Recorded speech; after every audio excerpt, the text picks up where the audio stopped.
Okay. How's it going? I just need to take a break from watching crypto. I don't know if anybody in there is watching what's going on with Ethereum, but it's pretty interesting. If you don't know what that is, look it up. Ethereum's the number 2 cryptocurrency, and it just went above 1,500 right now. Pretty big deal. Definitely potential to do what Bitcoin did. Bitcoin, even if you buy it now at 1,500, and there's people who are much smarter with this, but the possibility of it doing what Bitcoin did, you don't want to look back. Like last year, Bitcoin was like $3,000, and I thought that was too much. I was like, oh no way, and then it went up, skyrocketed up to $40,000 this year and last year. Anyhow, that's not what we're really here to talk about. NoFap versus semen retention.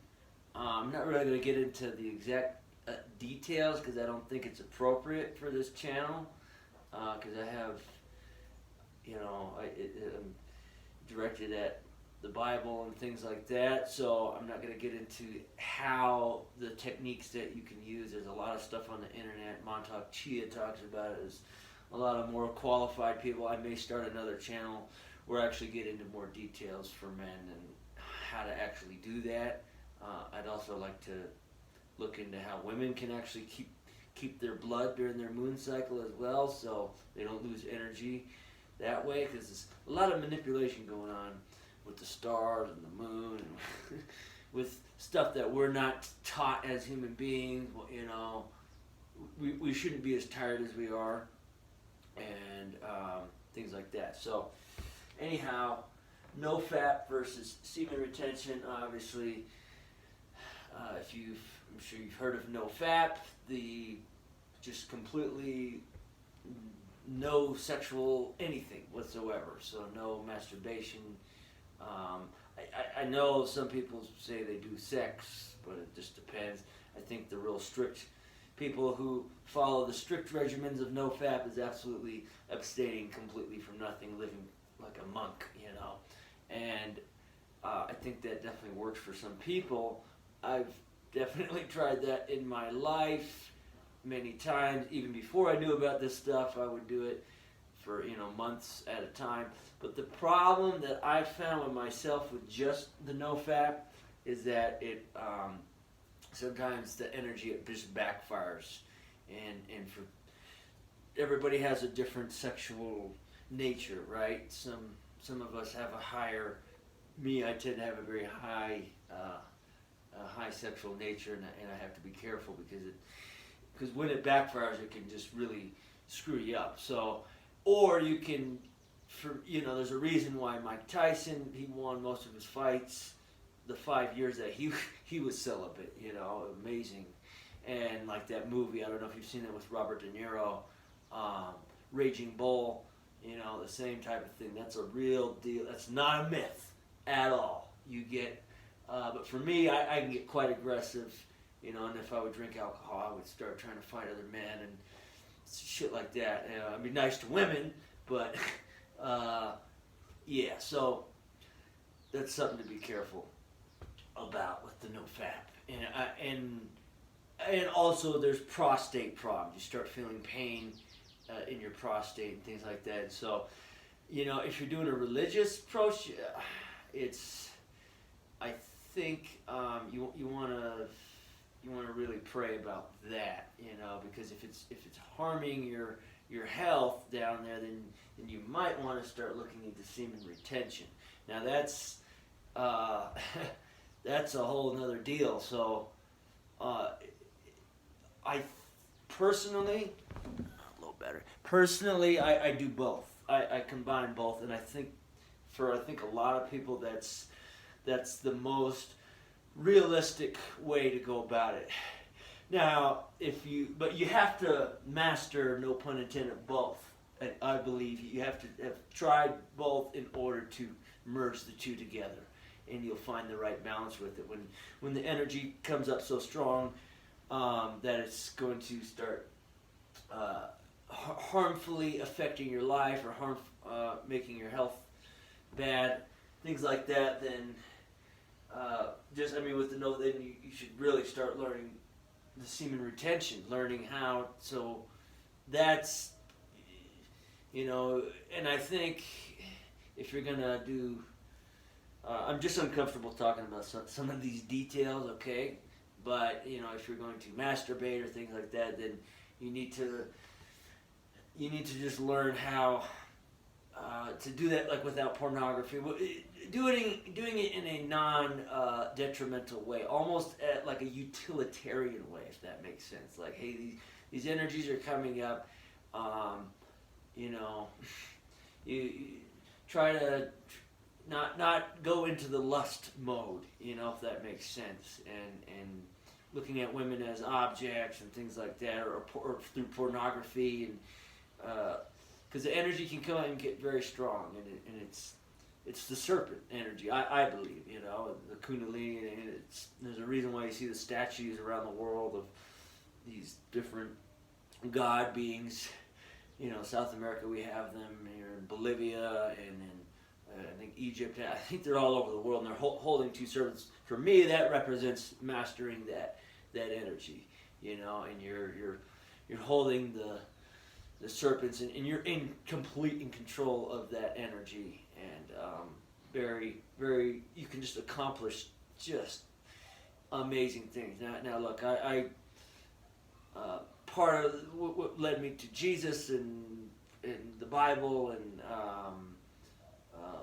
getting clean from drugs and things, helped me with the ayahuasca brew from the medicine jungle. And what you have to do before you partake in it, which you should, people who don't, okay, but I would abstain from any type of sexual activity for at least a month or two. And then so when I would drink the medicine, I would have, and I still to this day, just have the most absolutely profound experiences where you get knowledge and things that you just, impossible to explain in words, but you get this fire in your heart that just, it feels good in it. And I know that a lot of it has to do with these techniques that I've learned. So, that's all I want to talk about, just kind of the difference between the two. It wasn't a super detailed. I'm not, you can look semen retention up on, it's definitely, like Montauk Chi is a good one. And there's also more practical. He kind of uses Taoism and stuff. I don't really read his stuff anymore, but, and also if you have a wife or girlfriend or whatever you're doing, then the semen retention, it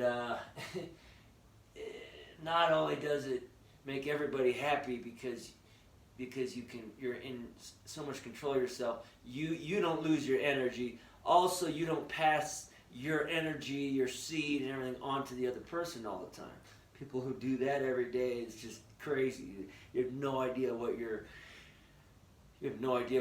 how much energy you're giving away, and you see that a lot in movies. You see the woman the man does that, releases, and then she's all awake, and he's asleep. And it's like, well, that's not good, because you just made yourself, you just lost your energy, your primal nature, and you just gave it to her without creating a baby, just whatever, and then she's sitting there like, well, you just gave her all this energy, so it's not really fair, in my opinion, the whole situation. So if you learn this thing, everybody can be happy, because you just have to trust me on this one, and look into it and find your own journey with this, because it can absolutely revolutionize your life. I don't know if that's a word, revolutionize, but maybe it should be, wouldn't it? So, yeah, and so if you're just watching this and you're getting into this thing, my channel's kind of weird right now. I have a lot of, I'm doing breath work. I'm just trying to figure this thing out. Okay, I'm also I'm probably putting too many different things on the one channel, but for now I'm just going for it. You know, it's okay. You know, this is also for me as well to just, I have a lot to talk about, and now it's time to just do it. Even if it's just a few people at first, there may be more later. So anyhow, yeah, hope you gained something from that. I strongly suggest looking at it. It's not easy. I'm not a perfect example. That, you know, it's a very you know, I'm 28 years old. I'm in my prime in a lot of ways. I feel like I'm getting more. You know, my 30s are coming up. I think when you start to learn this, it's not definitely never too late, but the younger that you learn this, the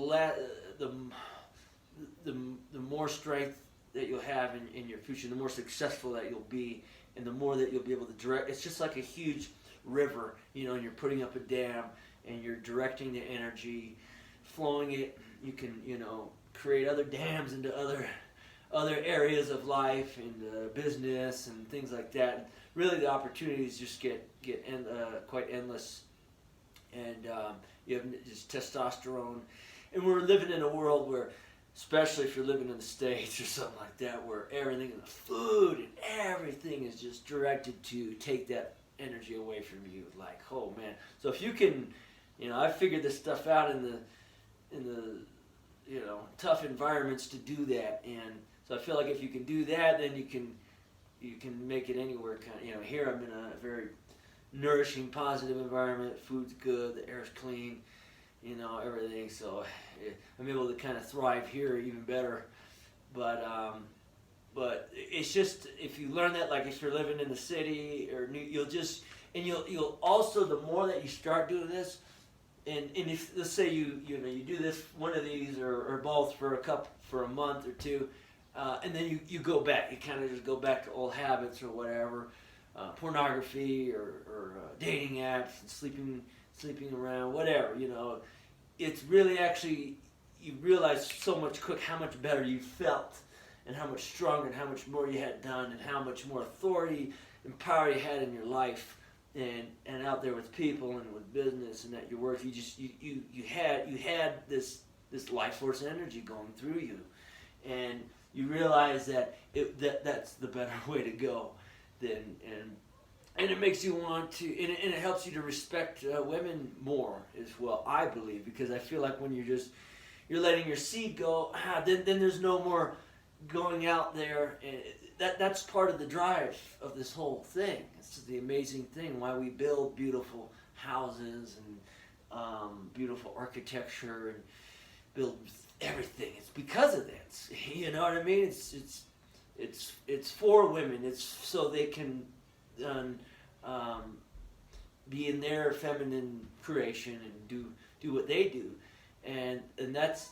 But when you're letting go the whole seed, that kind of stops unless you're making a baby, and then you know you should be making doing even extra healthier things to clean your sperm, and the woman can do things to clean her eggs and things like that. So I believe that doesn't mean never enjoy sex with your you know, I personally think marriage is probably the way to go, you know, but because then you're under the safety. You know, I believe God wants us to do that, so you're under the safety of that, you know, because I think, you know, there's a reason why STDs and also this is very controversial, but I believe, you know, abortions are absolutely unnecessary if men control their thing, if they control their seed and everything, you know, and if you actually do love women and you do care about them, then you almost have a responsibility to do this. In my opinion, of course, you can't blame yourself because nobody's teaching this. You know, our parents didn't know. The churches don't. They just avoid sex altogether, basically, which is unrealistic. You know, and so I'm trying to be realistic here and grounded. You know, if somebody's triggered by some of the stuff I talk about, well, then you know, then don't watch it. Is the best way to put it. Or or if you are triggered by something, so then maybe look inside and kind of see what's going on with you. Why usually when somebody or something triggers us, then there's something going on with us, because we should be living in this world and not really be affected by anybody else's stuff, because then that's another way that they're taking our energy. So easier said than done, of course, but anyway, all right, that's it. Y'all have a good night. Peace.